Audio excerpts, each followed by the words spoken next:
is it a huge defeat for al-Qaeda?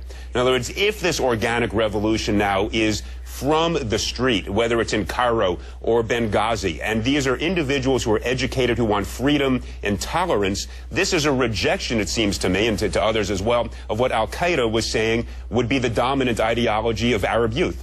Yes, I do think it's a defeat for al-Qaeda, but it's not a complete defeat. There was a million-woman march a couple of weeks ago in Cairo, and about 1,000 women showed up, greatly outnumbered by men jeering them to get back into the house, as women should be.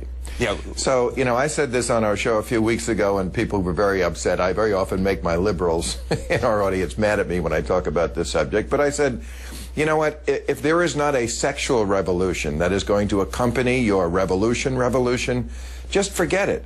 Because, you know, that's part of it, is becoming a somewhat secular society. I mean, al-Qaeda draws its strength from religion, and we know this is a religious culture much more than the West is a religious culture. At some point, they are going to have to make a break.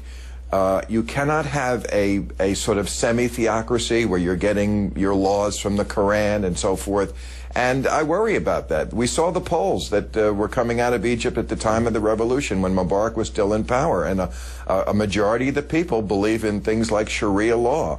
It's a very religious, conservative society, and I don't think that is compatible with democracy.